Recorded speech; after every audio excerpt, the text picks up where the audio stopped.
9 मई वाक़यात की मनसूबाबंदी ज़मान पार्क में हुई। हसास तनसीबात को निशाना बनाने की हिदायत चेयरमैन PTI ने खुद दी। वाक़यात का मकसद फ़ौज पर दबाव डालकर army chief general Asim Munir को ओहदे से हटाना था। रहनुमा तहरीक इंसाफ उस्मान डार ने पार्टी और सियासत से किनारा कशी इख्तियार कर ली। 9 मई के वाक़यात की मजम्मत भी कर दी। कहते हैं चेयरमैन PTI ने गिरफ्तारी से बचने के लिए इंसानी ढाल का इस्तेमाल किया। जुडिशल कॉम्प्लेक्स इस्लामाबाद और ज़मान पार्क में जो कुछ हुआ इसी जहन साजी का नतीजा था।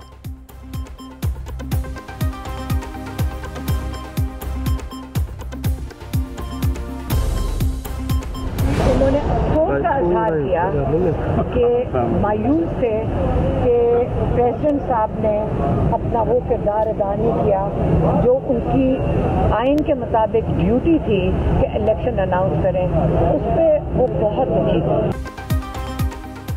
चेयरमैन PTI सदर आरिफ अलवी से मायूस हैं। सदर से आइनी किरदार अदा ना करने का शिकवा किया है। सदर ने 90 दिन में इलेक्शन करवाने थे लेकिन उन्होंने अपना इख्तियार इस्तेमाल नहीं किया। अलीमा खान की लाहौर में मीडिया से गुफ्तगू। डील से मुताल्लिक खबरों की तरदीद कर दी। कहती हैं चेयरमैन PTI ने कहा साइफर केस में तवील कैद की तैयारी है। एक सवाल के जवाब में अलीमा खान ने कहा जेल में डालना है तो डाल दें लेकिन हम साजिश को कभी कबूल नहीं करेंगे।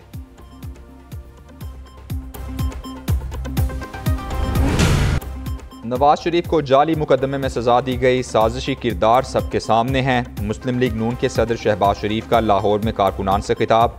कहा नवाज शरीफ वापस इंतकाम लेने नहीं कौम के जख्मों पर मरहम रखने आ रहा है। पाकिस्तान को दिवालिया होने से बचाने के लिए सियासत कुर्बान कर दी। नवाज शरीफ से इख्तिदार नहीं छीना गया, मुल्क की खुशहाली छीन ली गई। 2018 के इलेक्शन में तारीख की बदतरीन धांधली हुई। नवाज शरीफ को हटाकर मुल्क की तरक्की को रोका गया। अब मुल्क में तरक्की और खुशहाली का सफर दोबारा शुरू होगा।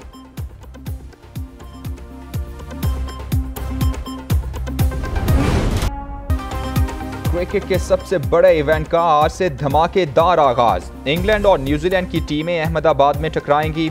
उधर ICC कैप्टन्स डे में 10 टीमों के कप्तानों की शिरकत। पाकिस्तान क्रिकेट टीम के कप्तान बाबर आजम हैदराबाद से अहमदाबाद पहुंचे। पाकिस्तान क्रिकेट बोर्ड ने वीडियो शेयर कर दी। दूसरी तरफ क्रिकेट दुनिया के सितारों ने वर्ल्ड कप के लिए पाकिस्तान को टॉप 4 में शामिल कर लिया। वर्ल्ड कप की सबसे बड़ी सबसे बेहतरीन नशरियात सिर्फ PNN पर। PNN ला रहा है चल करके दिखा दे के नाम से बड़ा शो जिसमें आप देख सकेंगे वर्ल्ड कप मैचेस पर बेहतरीन तरजीह। होगी एक एक खिलाड़ी की कारकर्दगी पर नजर। बताएंगे आपको वर्ल्ड कप का मुकम्मल अहवाल क्योंकि PNN है सबकी आवाज।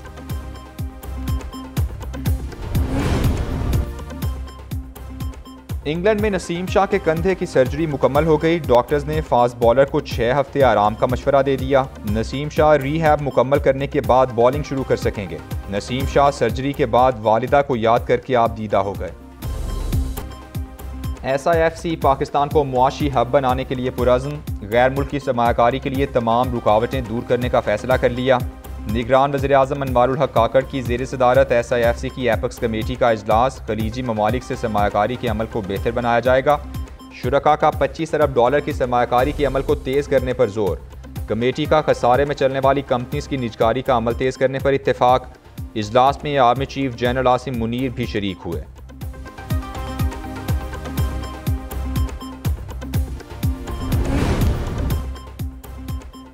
गैर कानूनी मुकीम तारकीन वतन की वापसी में 26 दिन बाकी रह गए। 1 नवंबर तक वापस ना जाने वालों के खिलाफ एक्शन प्लान भी तैयार कर लिया गया। पाकिस्तान में हालिया दहशतगर्दी में अफगान दहशतगर्द मुलव्वस निकले। पिछले चंद माह में होने वाले धमाकों में 24 खुदकुश हमलावरों में से 14 का ताल्लुक अफगानिस्तान से था। 12 मई को मुस्लिम बाग दहशतगर्द हमले में 5 अफगान दहशतगर्द मुलव्वस निकले। योब कैंट, पेशावर पुलिस लाइन्स और हंगू में खुदकुश हमलावरों का ताल्लुक भी अफगानिस्तान से था।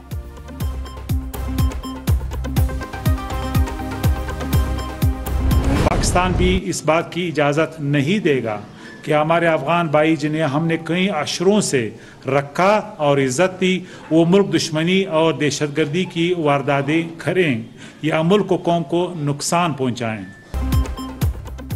अफगान तारकीन वतन की वजह से दहशतगर्दी में इजाफा हुआ। गैर मुल्की तारकीन वतन 26 दिन में पाकिस्तान छोड़कर चले जाएं। निगरान वज़ीर इत्तलात बलोचिस्तान जान अचकज़ई की न्यूज़ कॉन्फ्रेंस। कहा वक्त आ गया है कि गैर कानूनी तारकीन वतन को निकाल बाहर किया जाए। जिन अफगान को बना दी उन्हें बदअमनी फैलाने की इजाज़त नहीं देंगे। पाकिस्तान में इस वक्त 5,84,000 अफगान मुहाजिरीन मौजूद हैं। नादरा ट्री से भी अफगान मुहाजिरीन को निकाला जाएगा। एपेक्स कमेटी के तमाम फैसलों पर अमल दरामद कराया जाएगा।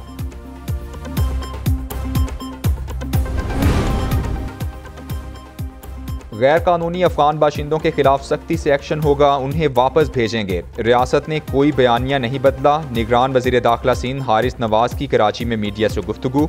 बोले, दुनिया में कहीं ऐसा नहीं होता जैसा हमारे यहाँ हो रहा है। गैर मुल्कियों के लिए हर जगह अलहदा जगह मुख्तस होती है, मगर यहाँ ये अवाम के दरमियान रह रहे हैं।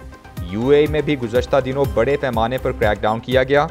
उधर कराची में गैर कानूनी तौर पर मुकीम 782 अफगान गिरफ्तार, मुकदमात दर्ज कर लिए गए।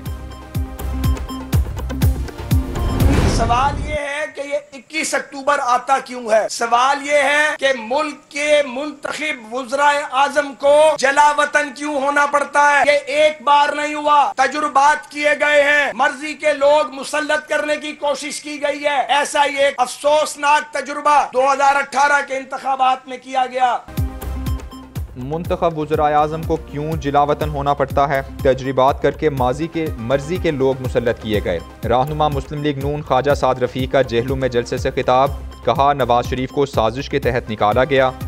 दूसरी तरफ साबिक विफाकी वज़ीर एहसन इकबाल ने कहा, पाकिस्तान को किसी नए तजर्बे की ज़रूरत नहीं, वक्त आ गया है कि रियासती इदारे आइन के मुताबिक किरदार अदा करें। चेयरमैन PTI के फैसलों का खमियाजा आवाम को भुगतना पड़ रहा है। नवाज शरीफ के पास मईशत को बहरानों से निकालने का तजर्बा है। हल सिर्फ पाकिस्तान पीपल्स पार्टी है, हल सिर्फ चेयरमैन बिलावल भुट्टो जरदारी साहब है। इस मुल्क में मईशत ठीक तब होगी जब मोहतरम आसिफ अली जरदारी साहब के विजन पे हम काम करें। क्राइसिस से निकालने के लिए, चाहे वो इकोनॉमी के क्राइसिस हो, चाहे हमारे फॉरेन रिलेशनशिप हो, वो काबिलियत कुव्वत सिर्फ पाकिस्तान पीपल्स पार्टी में है।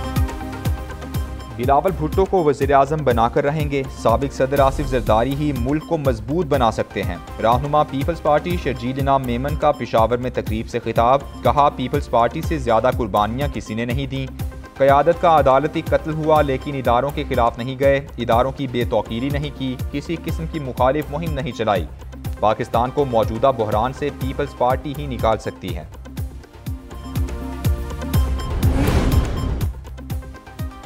हुकूमती इक़दामात से डॉलर की गैर कानूनी मुंतकली रुक गई। ओवरसीज़ पाकिस्तानियों का पैसा अफगान ट्रांजिट ट्रेड के लिए इस्तेमाल होता रहा। वज़ीर तिजारत गौहर एजाज की न्यूज़ कॉन्फ्रेंस, कहा हुकूमती इक़दामात से रुपए की कदर मुसलसल बेहतर हो रही है। खलीज ताउन काउंसिल के साथ आज़ादाना तिजारत का मुआहिदा तय पा गया है।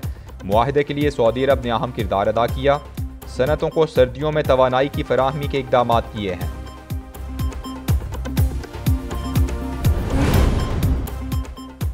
आलमी बैंक ने पाकिस्तान को 50,000 रुपए और उससे कम आमदन वालों पर भी टैक्स लगाने का मशवरा दे दिया। दुकानदारों को टैक्स नेट में लाने और टैक्स फ्री आमदन की हद कम करने की तजवीज़ भी दे दी।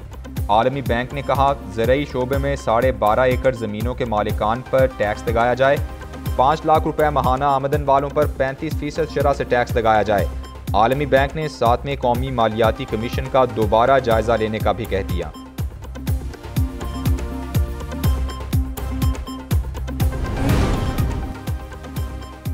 IMF की शराइत और पावर सेक्टर के नुकसानात कम करने का मिशन। अमीरों को बिजली पर सब्सिडी की सहूलत खत्म करने के लिए बड़ा मंसूबा तैयार। दस्तावेजात के मुताबिक सब्सिडी सिर्फ गरीब और छोटे किसानों को ही फराहम की जाएगी। प्रोटेक्टेड सारिफीन के लिए जल्द ही सर्वे शुरू किए जाने का प्लान। सब्सिडी के लिए खानदान का सोशल इकनॉमिक पस मंज़र मद्देनज़र रखा जाएगा। बिजली पर क्रॉस सब्सिडी को 20% तक महदूद करने का मंसूबा भी प्लान में शामिल।